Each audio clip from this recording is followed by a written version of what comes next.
다름을 통해 특별해지려는 사람이라는 제목으로 하나님 말씀 증거하겠습니다. 오늘 살펴볼 네 번째 기질, 네 번째 성품은 낭만가입니다. 우리가 로맨티스트라고 말하는데 영어로 하면 로맨티시스트가 맞죠? 이 사람들을 우리가 구별하는 방법은 쉽습니다. 주변에 많이 있는데 저 사람 조금 특별한 것 같아. 어떻게 저 옷을 입고 올 수가 있을까? 어떻게 저 차를 살 수 있을까? 어떻게 저렇게 행동할 수 있을까? 라고 생각이 들면 이런 사람일 가능성이 큽니다.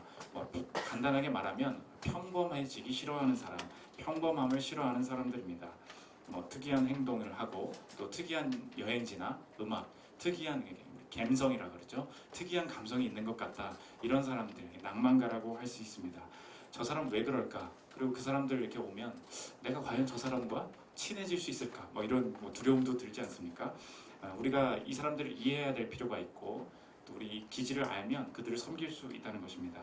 내가 꼭 이 낭만가가 아니더라도 우리의 삶에 나는 평범함과 특별함, 우리의 삶에 내 인생은 왜 특별한 것인지 오늘 하나님 요나 말씀을 통해서 살피는 시간 갖도록 하겠습니다. 세 가지로 나눠서 살피겠습니다. 첫째로 낭만가의 특별함, 둘째로 낭만가의 여정, 셋째로 낭만가의 구원, 세 가지로 나눠서 살피겠습니다. 첫째로 살필 것은 낭만가의 특별함입니다. 낭만가를 쉽게 정의하면 오늘 제목과 같습니다. 다름을 통해 특별해진다고 믿는 사람입니다. 뭐가 그렇게 특별해지고 달라지고 싶어 하느냐? 그 이유가 뭐냐? 이들은 내면에 자기 삶에 무엇인가가 늘 빠져 있다고 느낍니다. 그래서 나는 언제나 부족하고 내가 원하는 것은 저기 멀리에 뭐가 있어요.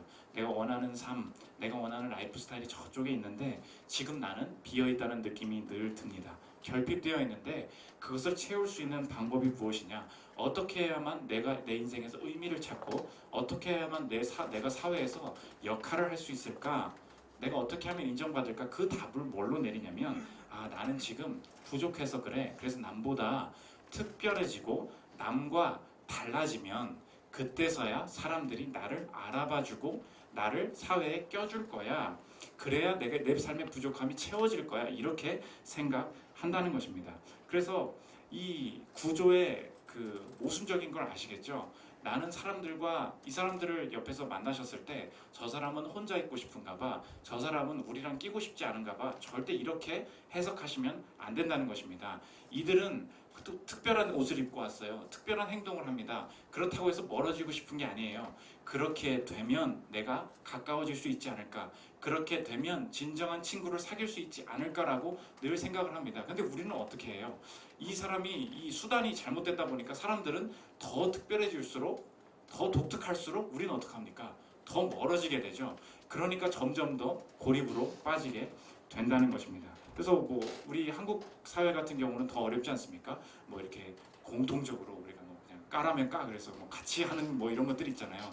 이런 사회가 될수록 이 낭만가들은 더 소외되고 또 이 사람들이 인정받지 못하는 경우가 더 많이 있다는 것입니다.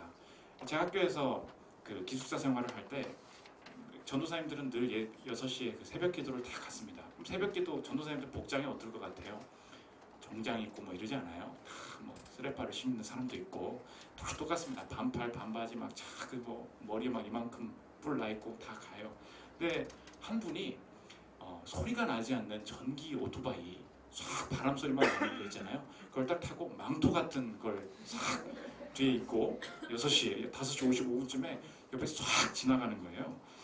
그 전사님들이 눈을 비비고 가다가 성령님이 지나가신 줄 알고 깜짝 놀라는 거예요. 야, 뭐냐, 쟤 뭐냐, 쟤 뭐냐. 그래서 우리 정서 다시 쟤 뭐야, 왜 저래? 이제 띠껍게 얘기하는 거예요. 빠르긴 하겠다. 저 얼마짜리냐, 엄청 비싸 보인다. 알고 보니까 현수 전도사님이랑 같은 반인 거예요. 그래서 제가 물어봤어요. 사람들이 얘를 놀려요. 뭐라 그러면 다크나이트라고. 그런 존재라고. 왜 알고 보니까 미국에서 왔대요. 미국에서 왔는데 우리나라에 친구가 아무도 없다는 것입니다. 엄청 외로워하고 엄청 친해지고 싶어 한다는 거예요. 근데 하는 일이 뭐예요? 나를 특별하게, 난 다크나이트라는 거예요. 그러면 사람들이 날 보면서 다가와주지 않을까. 보십시오. 원하는 거 있어요. 진정한 친구, 진정한 나의 삶. 그런데 원하는 것을 이루기 위한 수단은 무엇입니까? 훨씬 괴리 있는 거예요. 더 괴리가 생기는 일을 수단으로 한 특별해지는 거. 이렇게 하다 보니까 이 주변의 사람들과 어울릴 수 없다는 것입니다. 그래서 이 사람들은 누군가가 뭐 보편적으로 이런 걸 했으면 좋겠습니다. 뭐 사람들은 다 이렇게 해야 됩니다. 이런 것에 대한 주어진 것에 대한 근본적인 반항이 있습니다. 난 이걸로 되는 사람이 아니야. 늘 열등감에 사로잡혀 있어요. 오늘 요나가 그런 존재인데 하나님 앞에 부름을 받았습니다. 선지자예요. 그러면 순종하고 그냥 가면 되잖아요. 근데 난 그런 자격이 못 돼. 뭐 이거에서 뭐 하나. 이거 가지고 충분한 게 아닌 것 같아. 이 내면에 이들의 파랑새는 저 멀리 있다고요. 현실을 나는 늘 결핍 속에 있습니다. 그 반응이 뭐로 나타나냐? 회의가 들면 아무리 선지자여도 가야 되는 걸 뻔히 알면서도 반항과 특별한 다름으로 반응하다는 것입니다. 오늘 완전 반대 방향으로 가는 요나의 모습을 볼 수 있는데 1, 2, 3절을 읽겠습니다. 여호와의 말씀이 아미떼의 아들 요나에게 임하니라. 이르시되 너는 일어나 저 큰 성읍 니느웨로 가서 그것을 향하여 외치라. 그 악독이 내 앞에 상달되었음이니라 하시니라. 그러나 요나가 여호와의 얼굴을 피하려고 일어나 다시스로 도망하려 하여 요바로 내려갔더니 마침 다시스로 가는 배를 만난지라. 여호와의 얼굴을 피하여 그들과 함께 다시스로 가려고 뱃삭을 주고 배에 올랐더라. 니느웨는 지금의 이라크입니다. 아수르 수도고요. 그 동쪽에 있거든요. 근데 스페인은 뭐냐? 다시스는 스페인이거든요. 서쪽 끝에 있어요. 완전 반항이죠. 옆으로 간 것도 아니에요. 완전 반대 방향으로 가기 시작하더라는 것입니다. 이게 낭만가의 특징이라는 거예요. 모르고 그러는 거 아닙니다. 부모가 교육 잘못 시켜서 그런 거 아니에요. 혹시 자녀가 이런 특이한 행동을 자꾸 하려고 하는 자녀들이 있으십니까? 무조건 그 반항, 악함이 그냥 들어간다는 게 아니에요. 이 사람들의 기질이라는 것입니다. 이 특별함을 추구하는 건 좋은데 이 사람들이 왜 이렇게 하냐? 이 안에 어떤 죄성이 사람들을 이렇게 만드느냐? 이들이 빠지는 죄는 무엇인가? 시기심입니다. 시기심. 이 사람들은 딱 어떤 교회나 어떤 단체에 가면 와, 저 사람 진짜 행복하다. 저 가정 진짜 행복해 보여. 저 커플 진짜 좋아 보인다. 딱 알아채요. 그런데 그것을 볼수록 내가 원하는 게 저 사람 저 라이프 스타일 너무 좋다. 이런 거 다 보여요. 근데 이 사람들이 어떻게 한다고요? 나는 그렇지 않아. 나에겐 저게 없어. 이 결핍을 느낀다는 거예요. 그래서 이들은 늘 현재에 대해서 우울해집니다. 그래서 이 사람들은 굉장히 아티스트 분 중에 이런 분들이 많거든요. 제가 한 친구를 만났는데 사진을 찍고 감성적이고 굉장히 고상한 것을 추구하는 인스타에 보면은 장난 아니에요. 어떻게 사진을 이렇게 찍는지 여러분이 모르는 사람입니다. 친구를 만나서 이야기를 했는데 물어보지도 다 교제를 잘했어요. 끝나고 딱 나가는데 물어보지도 않았는데 이상한 이야기를 저한테 딱 하는 거예요. 전도사님, 사실 저는 늘 열등감에 사로잡혀 있어요. 이렇게 말하고 집에 갔어요. 임순수 선생님이 같이 있었는데 쟤는 뭐냐? 왜 갑자기 이 얘기를 하고 가냐? 사진 찍는 얘기하고 갔거든요. 근데 마지막에 저는 열등감이 엄청 심한 사람입니다. 저는 이때 이 말을 이해하지 못했는데 이 사람들을 공부하면서 이해합니다. 이들은 늘 더 특별해지지 않으면 나는 무가치한 존재라고 늘 느낀다는 거예요. 그래서 여러분 조심하십시오. 주변에 낭만가들 계시면 이 사람한테는 옆 사람이랑 똑같은 선물 주면 안 됩니다. 오늘도 좀 늦게 가세요. 오늘 일본 선교 다녀오신 분들이 다들 선물 보따리를 이제 뭐 먹으라고 뭐 가져왔을 거예요. 그런데 이 사람한테만 도쿄 바나나를 줬어요. 너무 좋아해요. 그런데 옆 사람한테 똑같이 도쿄 바나나를 줘요. 그러면 갑자기 마음이 또 공허해집니다. 난 특별하지 않다는 거예요. 이들의 그걸 아시겠습니까? 특별해야만 존귀하다는 거예요. 그래서 이들은 뭐 인스타나 이런 데 온갖 몽상과 상상, 좋은 카페 이런 게 다 채워져 있습니다. 근데 이들이 왜 이 죄성에 빠질 수 있느냐?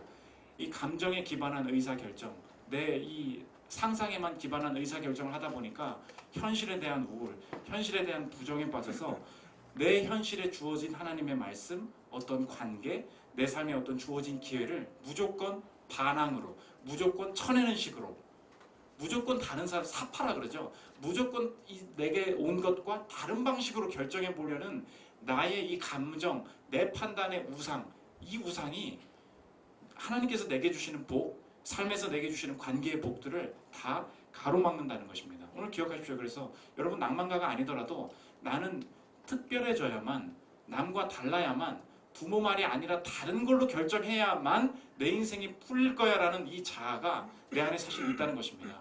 오늘 그거 깨지 못하면 감정에 요동치면서 내가 행하면서 사실 내 인생이 더 무너질 수밖에 없다는 것입니다.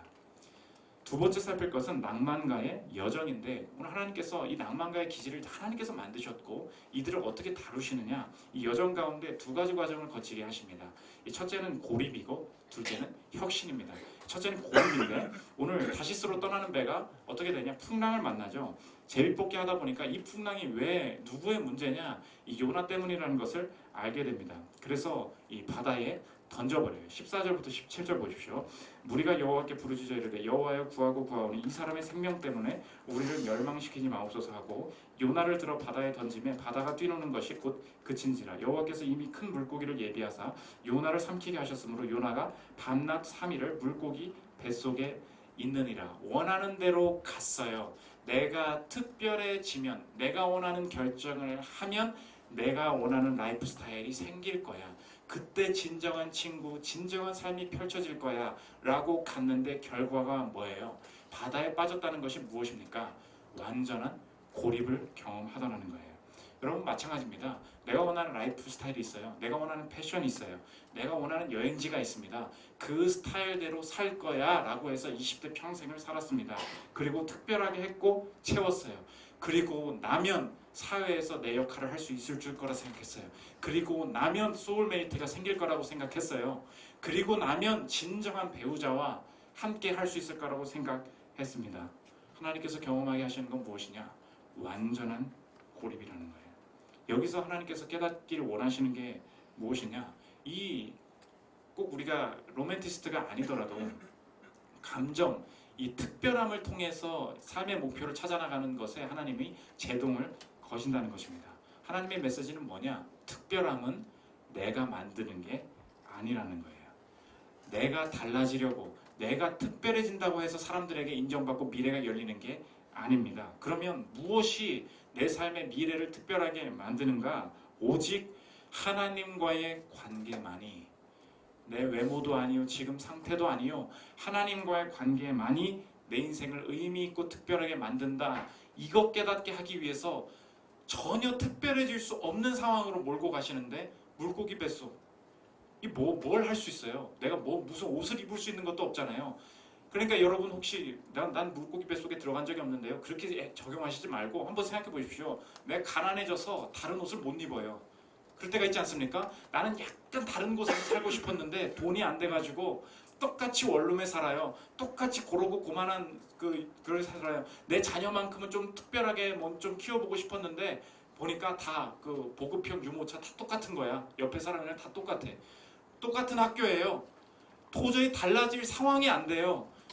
그때 막 이 낭만가들은 자퇴하고 싶고요. 같이 살기가 싫어해요. 하나님이 그쪽으로 막 몰아넣으신다는 거예요. 고립시키세요. 왜? 특별함은 거기서 나오는 게 아니야. 하나님과의 관계를 다시 회복시키신다는 거예요. 이들이 얼마나 그 감정에 사로잡혀 있는지 이분들은 이래요. 예배에서도 이렇습니다. 너 요즘 몇 주간 안 나와요? 그 친구 물어봐요. 요즘에 얼굴이 안 보였어? 그러면 전사님 기분이 좀 안 내켜서요. 여행을 좀 다녀오려고요. 각 교회 다 많지 않습니까? 전국 교회 그런 분들 퍼져 있잖아요. 그런데 그분들 보면은 되게 특별한 데 가는 것 같고 신비해 보여요. 그런데 한 3년쯤 있다가 그분들 어떻게 사는지 쫙 보십시오. 계속 예배 빠졌거든요. 계속 특별한 거 추구했거든요. 뭐 하고 있는지 가서 보세요. 삶에 뭐 하고 있는지. 나중에 가보면 아무것도 없어요. 삶에. 특별하게 이렇게 하고 다니시는 분들 있지 않습니까? 실제로 삶에서 뭐 하고 사는 사람인지 한번 물어봐봐요. 특별한 생각도 없고요. 그냥 몽상에 빠져 있다는 것입니다. 하나님은 그 감정에 기반한 결정들 다 깨부수신 다음에 하나님의 말씀이 복이고 그것을 따라가는 것 밑에 감정이 있어야 함을 깨닫게 하신다는 것입니다. 이분들이 제일 좋아하는 프로가 뭐냐? 스페인 하수, 산티아고. 너무 좋아요. 몇 번이든 갈 수 있겠다. 우리 얼마든지 갈 수 있죠. 그런데 언제나 인생의 결정을 어떻게 하느냐? 뭔가 다른 게 저쪽에 있을 거야.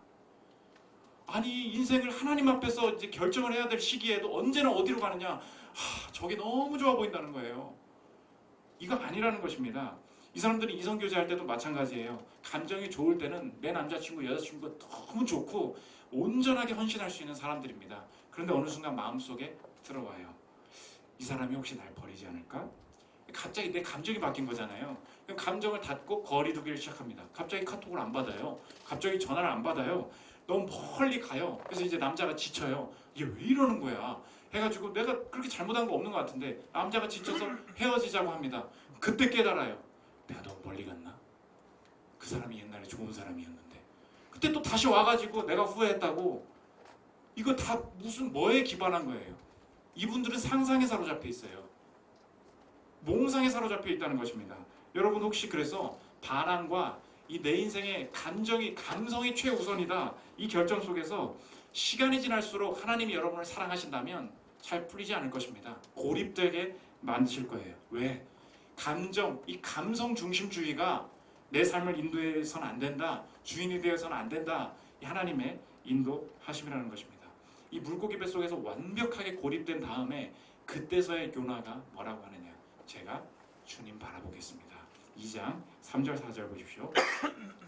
주께서 나를 깊음 속 바다 가운데 던지셨으므로 큰 물이 나를 둘렀고 주의 파도와 큰 물결이 다 내 위에 넘쳤나이다. 내가 말하기를 내가 주의 목전에서 쫓겨났을지라도 다시 주의 성전을 바라보겠나이다 하였나이다. 다시 주의 성전을 바라본다. 무엇을 깨닫게 되는 것입니까? 날 특별하게 만드는 것은 산티아고가 아니라는 거예요. 내 방식으로 가면 고립된다는 것입니다. 이 세상을 창조하시고 나를 이 모습으로 만드신 분이 내가 사회에서 어떤 위치, 내가 관계 속에서 어떤 역할을 하기를 원하시는데 그 위치와 장소, 시기를 아시는 분은 하나님이지, 내가 스타일을 변화시킨다고 해서 더 특별해진다고 해서 내가 위치를 찾을 수 있는 존재가 아니라는 것입니다. 마지막 고백이 뭐예요? 주님 바라보겠습니다. 하나님과의 관계, 거기에서 순종하는 것만이 내 위치, 내게 가르쳐 주실 그것을 깨달으면서 내가 아무것도 없어도 사람들과 똑같아도 내가 특별한 존재구나, 그것을 그때 깨달을 수 있다는 것입니다. 지난주에 그 요코하마 선교를 다녀왔는데 수요일날 집회를 끝나고 나눔을 했어요. 근데 서로 깜짝 놀랐던 게 뭐냐면 뭐 이렇게 같이 나눔을 하고 같은 행사, 같은 장소에 있지 않습니까? 그런데 사람들이 이렇게 나눔을 하면서 뭐 울기도 하고 참 진실된 시간이었는데 그때 사람들이 깨닫게 된 게 뭐냐? 달라요. 처음 오기로 결단했을 때부터 어떤 갈등이 있었는지, 이 선교에서 원하는 게 무엇이었는지, 사실 무엇이 내 마음을 좀 힘들게 했었는지 역할과 상황 속에 하나님께서 보고 느끼게 하신 게 다 달라요. 그러면서 우리가 깨달은 게 뭐냐? 특별한 상황, 특별한 곳에 가서 남과 달라야 뭔가를 느끼는 것이 아니라 같은 선교지에서 같은 일을 한 것 같았는데 하나님이 나만 특별하게 대하고 계시다, 이걸 깨닫게 됐다는 것입니다. 상황들이 모두 달라요. 17명이 갔는데 깨달은 게 다 달랐다는 것입니다. 오늘 여러분, 내 삶이 너무 평범하고 진부하고 이제 남들과 차별점이 없는 것 같아서 내 직장 생활이 지치신 분 계십니까? 이 관계가 내가 뭔가 점점 고립되어 간다고 생각하시는 분 계십니까? 회복이 어디로부터냐? 여행이 아니라는 거예요. 내가 더 좋은 사진 찍으러 다닌다고 되는 게 아니라는 것입니다. 고립된 속에서 주님과의 관계가 나를 특별하게 만듭니다. 이걸 깨달아야 평범한 일상, 평범한 학생들 만나고 평범한 교육 학교 속에서도 하나님과 동행하면 그 독특함을 누릴 수 있다는 것입니다. 두 번째, 하나님께서 일상의 혁신을 경험하게 하신다는 거예요. 오늘 고립되게 하셨는데 오늘 이 사람들은 특별한 존재들이잖아요. 그러니까 너는 이제 평범하게 살아, 결코 이렇게 그냥 두지 않으시고 이 기질을 사용하십니다. 이 독특함이 하나님 안에만 있다, 이걸 깨닫게 한 이후에 하나님이 이들을 사용하시는 방법이 무엇이냐? 독특한 곳에 가지 않았어요. 그런데 독특해지더라는 거예요. 하나님이 하라는 대로만 했어요. 그런데 이 사람 속의 독특함이 시대를 살리더라는 거예요. 뭔가 사회와 관계와 내가 만나는 사람과 죽이 맞아요. 이 사람이 필요했음을 느끼게 하신다는 것입니다. 그런데 그 방법이 내 특별함이 아니에요. 하나님이 그냥 하라는 대로 했는데, 보편적인 방법이었는데 특별한 혁신이 나오더라는 것입니다. 오늘 요나가 뭐라 그랬냐? 그냥 니느웨 성읍 가서 4일을 다 돌아도 다 못 가는 큰 곳이라 그랬는데 하나님이 하루 가서 복음 전하라 그랬어요. 야, 여기 망한다, 니네 회개해야 돼 했는데 전 국민이 회개하는 일들이 벌어지더라는 것입니다. 이 독특한 일이, 독특한 혁신이 이들의 일상 속에서 벌어지더라는 거예요. 3장 2절부터 5절 읽겠습니다. 하나님 말씀하십니다. 일어나 저 큰 성읍 니느웨로 가서 내가 내게 명한 바를 그들에게 선포하라 하신지라. 요나가 여호와의 말씀대로 일어나서 니느웨로 가니라. 니느웨는 사흘 동안 걸을 만큼 하나님 앞에 큰 성읍이더라. 요나가 그 성읍에 들어가서 하루 동안 다니며 외쳐 이르되 40일이 지나면 니느웨가 무너지리라 하였더니 니느웨 사람들이 하나님을 믿고 금식을 선포하고 높고 낮은 자를 막론하고 굵은 베옷을 입은지라. 남들은 결코 해내지 못하는 독특한 역할을 하게 하신다는 거예요. 누가 어떻게 하루 만에 이 일을 이룰 수 있습니까? 그러니까 내 독특함이 어디서 나온다는 거예요? 하나님과의 관계에서 나온다. 이걸 요나가 경험하고 깨달았다는 것입니다. 남들과 똑같이 전도했잖아요. 그런데 달라요. 이 별난 행동, 그냥 내 이 스타일이 하나님 앞에서 연결될 때 하나님이 이 시대를 아시고 하나님이 그 회사를 아세요. 하나님이 그 사람의 필요를 하나님이 아십니다.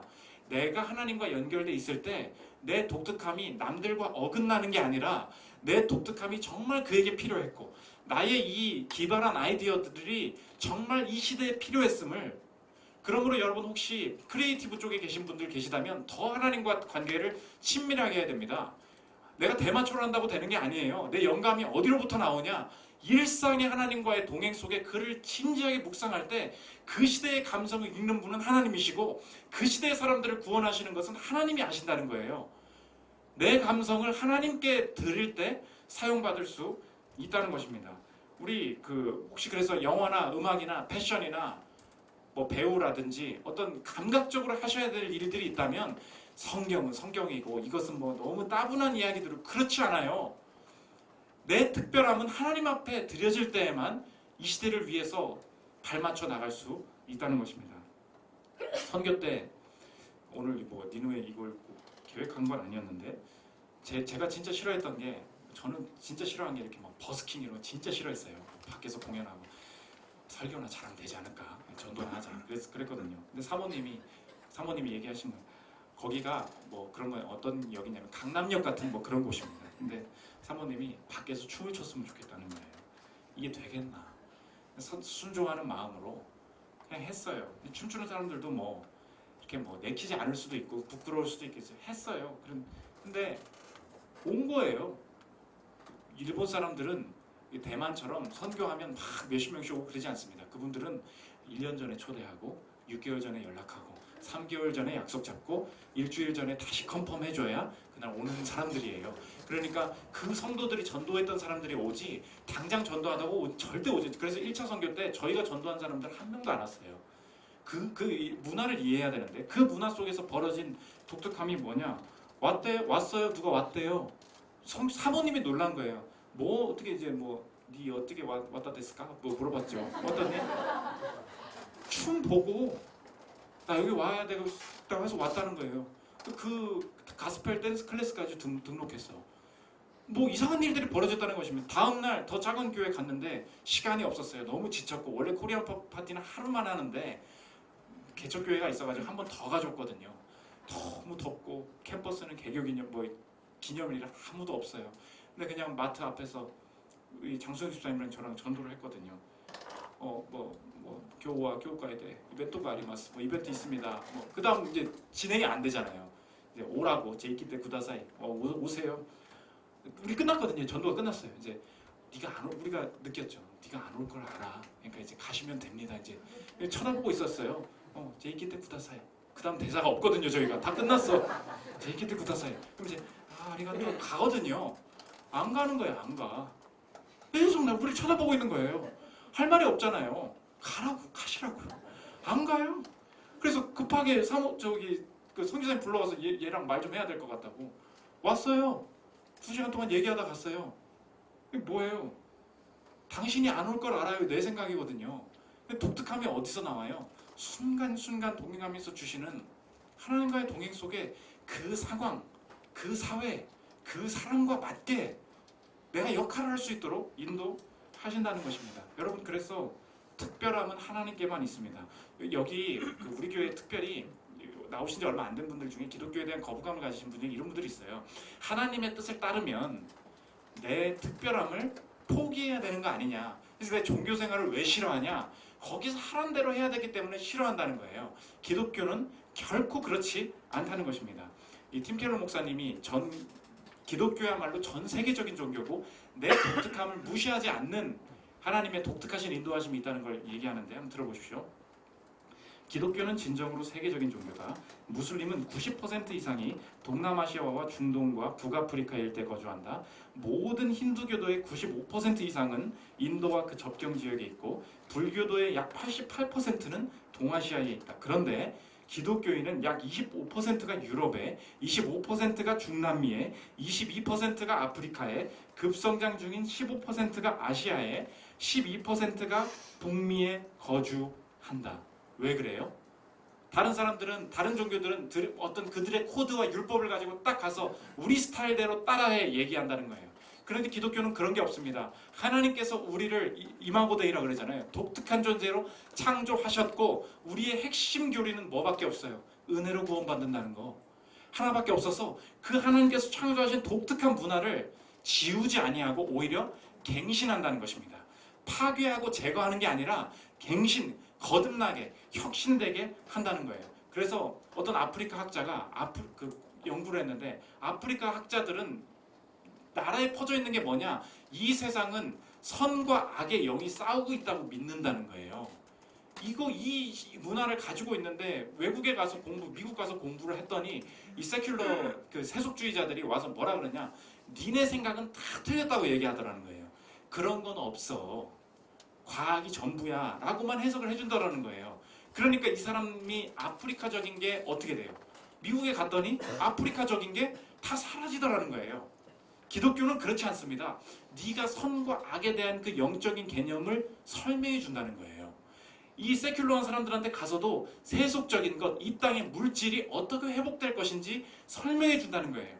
관심사들은 조금씩 달라요. 그런데 그들을 없애버리지 않아요. 그들의 독특함이 그대로 있는데 거듭나고 갱신되게 하기 때문에 독특함이 살아난다는 것입니다. 우리나라는 개척교회 절대 안 와요.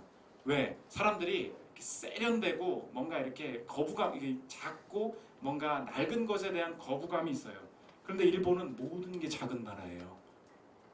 제가 솔직히 그 작은 교회 가서 밴드의 사진 보십시오. 내가 초대했으면 여기 아는 사람도 없는데 여기 올까? 저는 절대 안 가요. 난 절대 전도당하지 않아. 근데 일본 사람들은 오히려 작은 교회에 소망이 있어요. 왜? 이들은 작은 거에 대한 거부감이 없어요. 작은 집에도 찾아가고 초대하면 다 가요. 독특함을 그대로 두고 거듭나게 하신다는 것입니다. 우리는 할렐루야 다 믿다가도 한 1년쯤 지나고 누구랑 연애한다 그러면 교회 안 나오죠. 일본 사람들은 그런 식으로 믿지 않아요. 한국인들과 달라요. 일본은 가미가지 하던 사람들이잖아요. 가서 죽어버리는 거지 않습니까? 갱신되고 거듭나면 어떻게 바뀌느냐? 이들은 홀로 목숨 걸고 전도해요. 홀로 순종해요. 둘이 앉아서 찬양 부르고 기도해요. 우리는 기타 반주만 없어도 어색해서 어쩔 줄 모르는 사람들 아닙니까? 한국인들이 중요한 게 뭐예요? 분위기 안에 분위기? 주여 해줘야 되고 옆에서 뭔가 기도 소리도 있어야 나도 기도가 되고 그런 거 아니에요? 우리가 놀란 게 뭔지 아십니까? 둘이 본당 앞에 앉아가지고 부부끼리 기도하고 1대1 양육하고 진실됨이 어디서 나오는 거예요? 그들을 갱신시키실 거예요. 우리도 마찬가지입니다. 이게 독특함이라는 거예요. 혁신이 어디에 있냐? 하나님과의 관계 속에 있다는 것입니다. 마지막 세 번째, 낭만가의 구원입니다. 하나님 안에 있을 때만 내 삶의 독특함이 나타난다는 걸 어떻게 알 수 있느냐? 가장 평범한 것, 인생의 가장 보편적인 것 속에서 가장 특별한 것을 만들어내신 분, 그분을 보면 알 수 있다는 것입니다. 오늘 요나의 이야기가 낭만가들에게 왜 이 끔찍한 공포의 이야기냐면 바다에 빠져서 죽어서 이 무서운 게 아니에요. 이 낭만가들에게 제일 무서운 게 뭐냐? 망망대 속에 들어가 버린다. 무슨 말이에요? 내 인생의 특별함이 사라진다. 이것이 이들에겐 죽음인 거예요. 내 삶엔 특별함이 없어. 난 존귀한 존재가 아니야. 이게 고립이거든요. 그런데 생각해 보십시오. 사람이 가장 보편적이고 가장 평범한 순간을 맞이하는 것, 모두가 동일한 게 무엇입니까? 우리 인생이 바다의 풍랑에 빠지는 것. 그게 뭐예요? 죽음 아닙니까? 우리가 특별해지지 않는 보편적인 길로 인생이 모두 가는 길로 가는 게 죽음이라는 거예요. 이 이야기가 예수님 때 똑같이 펼쳐지는데 예수님이 제자들과 바다를 항해하면서 풍랑을 만나셨는데 예수님이 하셨던 일이 무엇인가? 이 풍랑이 똑같이 왔어요. 이 평행이거든요. 마가복음 4장 38절 39절 보십시오. 예수께서는 고물에서 베개를 베고 주무시더니 제자들이 깨우며 이르되 선생님이여 우리가 죽게 된 것을 돌보지 아니하시나이까 하니 예수께서 깨어 바람을 꾸짖으시며 바다더러 이르시되 잠잠하라 고요하라 하시니 바람이 그치고 아주 잔잔하여지더라. 제자들이 말했죠. 예수님이 우리 이제 끝입니다. 우리 이제 평범해집니다. 우리 이제 아무것도 할 일이 없는 존재로 돌아가는 직장인, 평범한 직장인이나 돼야 됩니다. 이런 뜻 아닙니까? 근데 예수님이 뭐라 그러세요? 제자들은 한 명도 바다에 빠지지 않았고 바다는 잔잔해졌다는 것입니다. 어떻게 이게 가능하냐는 거예요. 내 인생이 평범해 보이는데, 내 인생 끝나는 것처럼 보이는데 왜 특별함이 아직 살아있다고 믿을 수 있습니까? 제자들은 바다에 빠지지 않았고 이 인생의 바다에 예수님께서 평범한 곳에 뛰어드셨어요. 그게 무슨 사건입니까? 그게 십자가 사건이라는 거예요. 예수님은 인간의 독특함을 말살시키는 죽음을 우리 대신 막으셨다는 것입니다. 우리가 그때 깨달을 수 있다는 거예요. 아, 예수님께서 하신 일을 난 이제 이해할 수 있겠다. 우리 인생이 제일 무서운 게 뭐냐? 남들과 차별적인 실력이 없고 남들과 차별적인 외모나 어떤 가진 게 없어서 인생 옆 사람이랑 똑같이 월급 생활하다가 죽는 게 인생이구나. 이게 지겹고 힘들었어요. 그래서 다른 여행지나 뭐 갬성을 찾아다녔다고. 그게 아니라는 것입니다. 하나님께서 말씀하시는 건 뭐예요? 가장 보편적인 것, 가장 의미 없어 보이는 것을, 이 죽음을 내 대신 가져가셔서 가장 의미 없어 보이는 것에서 가장 특별한 걸 만드셨다고요. 그게 무엇입니까? 이게 부활이고 영생 아닙니까? 이것이 나를 위해서 하신 일이라면 그때 나는 이 삶도 이해되겠다는 거예요. 나 이제 알겠다. 하나님께서 가장 보편적인 것 속에서 가장 특별한 걸 만들어낸 분이시라면 하나님께서 내 삶에 남들과 평범하게 하시고 남들과 적응하지 못하고 고립되는 것 같은 상황을 허락하시는 것이 결코 나를 버리시거나 내 인생에 실패해서 나를 벌주시려는 게 절대 아니다. 하나님은 내 삶에 개입하셔서 일하시겠구나. 어떻게 일하시느냐? 감성, 내 감성을 우상화시키는 것 분명히 연단시키실 것이다. 내가 옷을 잘 입고 뭔가 성과를 독특하게 내고 어디 가면서 이것저것 찾아다니면서 야 나는 좀 특별한 존재야. 이거 하려는 거 철저하게 깨가시겠구나. 이 고립 속에 하나님께서 부르신 일이 분명히 있었구나. 여기서 하나님께서 하게 하실 일, 동행하면서 내게 맡기시는 일, 이것을 중심으로 두고 하나님을 따라갈 때 내 가정에, 내 여자친구와의 관계에, 내 남자친구와의 관계에, 내 회사에 중요한 특별한 순간에 특별한 하실 일이 있음을 믿을 수 있겠다. 이 확신이 여기서 가능하다는 것입니다. 내 이미지 여기에만 있습니다. 그래서 마지막 에베소서 2장 10절 우리에게 하나님의 형상이 있기 때문에 분명히 각자에게 독특하게 할 일이 있다는 것을 에베소서에서 바울이 이렇게 고백합니다. 2장 10절을 제가 읽고 마치겠습니다. 읽겠습니다. 우리는 그가 만드신 바라 그리스도 예수 안에서 선한 일을 위하여 지으심을 받은 자니 이 일은 하나님이 전에 예비하사 우리로 그 가운데서 행하게 하려 하심이니라. 우리는 그가 만드신 바라. 뭘 위해서요? 선한 일을 위하여 지음받았다. 분명히 할 일이 있습니다. 여러분 결코 속지 마십시오. 더 독특하게 되지 않아도 돼요. 더 다 먹고 다니지 않아도 돼요. 더 뭐 안 해도 됩니다. 하나님 앞에 설 때 내 독특함이 온전하게 갱신돼서 드러나게 될 것입니다. 그 독특한 하나님의 인도하심을 경험하는 여러분들 되시기를 기도합니다.